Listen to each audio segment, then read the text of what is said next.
Hi everyone, my name is Alex. I'm here with Language Arts, and today I would like to talk about phrasal verbs.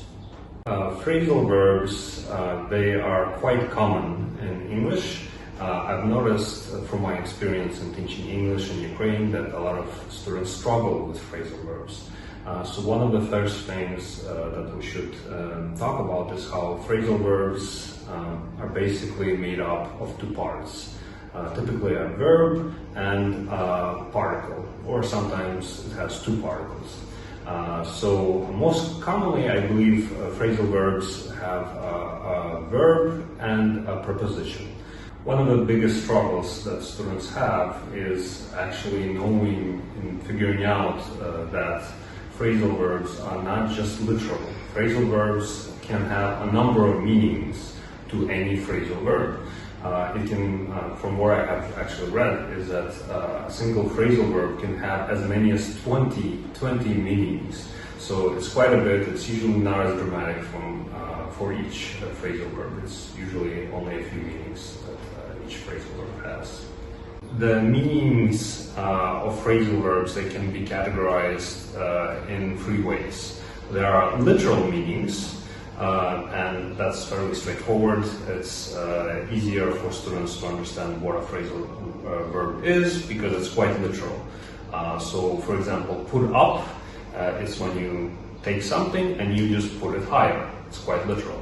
But also phrasal verbs oftentimes have figurative meanings as well. So that's much more abstract. That's when you actually have to know the meaning and it would not make sense to try to figure out literally. And lastly, phrasal verbs also tend to have idiomatic meanings. And that's when a phrasal verb it should be read like an idiom rather than something figurative or literal.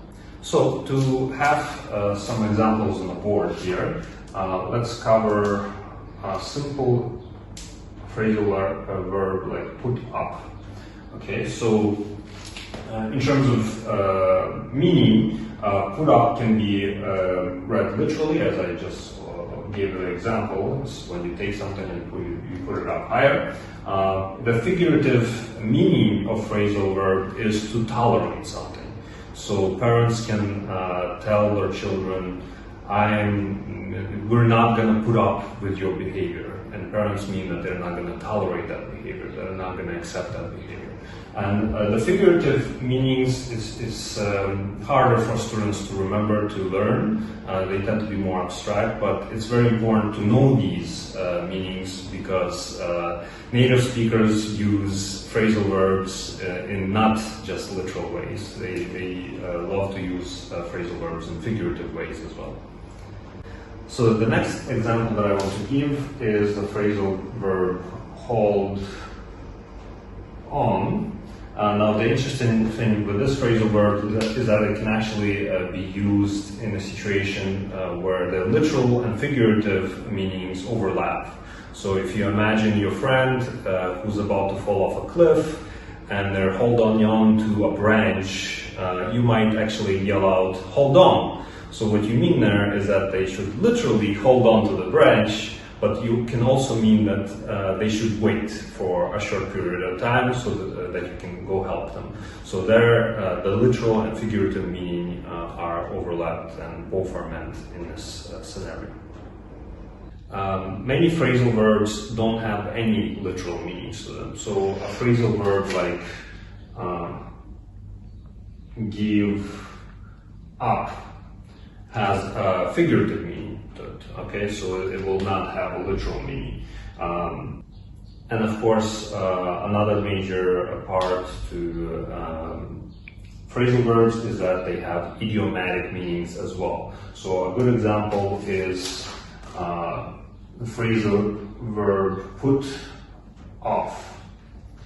So put off oftentimes is used with a figurative meaning to delay something, to take something and keep it for the future to do. But put off also has idiomatic meaning, and that means that whenever you put off somebody, you actually repulse somebody, or you do something that makes them not like you or makes them not excited about some situation. So it's very important to keep in mind that there are also idiomatic meanings to any, potentially idiomatic meanings to any phrasal verb. If you like this video, please give us a thumbs up, and you can subscribe to our channel. Have a nice day and enjoy learning English. Thank you.